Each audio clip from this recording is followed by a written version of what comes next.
Okay, this is a 2000 Audi A6, and clearly we see the ECU.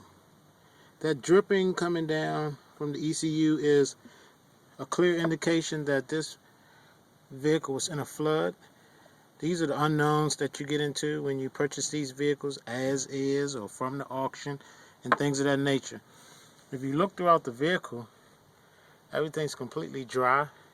Everything's intact. You never know it was a leak at all.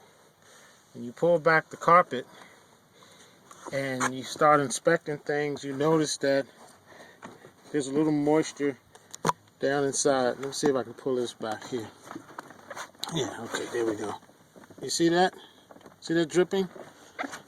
Look at that. See that? Look at that water. See, these are the things you don't get out of the car when you're purchasing them salvage when they've been through a flood. So you have to keep these things in mind. This ECU has to be dried out completely before you even consider purchasing another one. We're going to go around the car a little bit and show that this vehicle is in just wonderful condition. Okay, here's the front of it.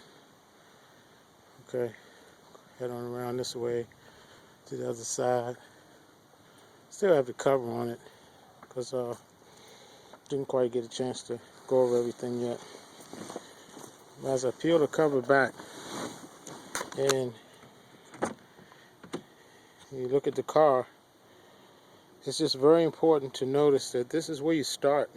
You start from the ECU. This is always a major problem with a car that's been in a flood.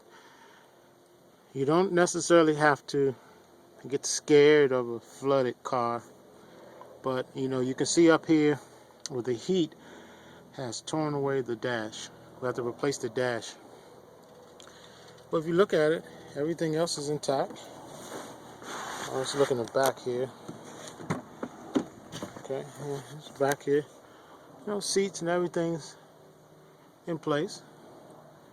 And had you not known what I showed you with the ECU, and you tried to buy this car and try to get it started and working on your own,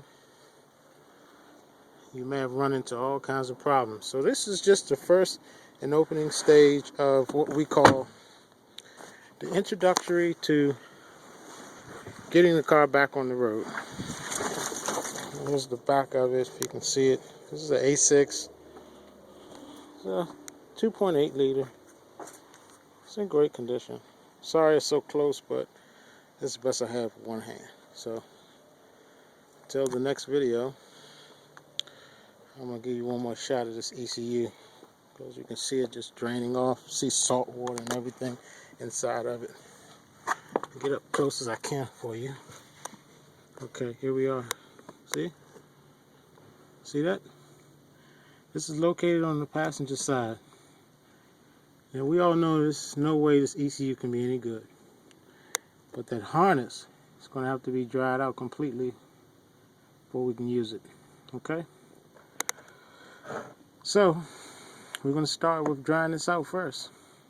This black case is what a typical ECU sits in. It's very difficult to get water inside of here. There's a little seal, rubber seal that goes all the way around.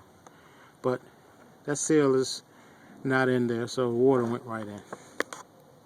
So we may even have a problem with the wiring harness. But like I said, we're going to start here by replacing the ECU. Maybe eBay, or there are a couple sources, and we'll go from there. Alright, so that's the first video of a hopeful rebuild of a 2000 Audi A6, and I'm out.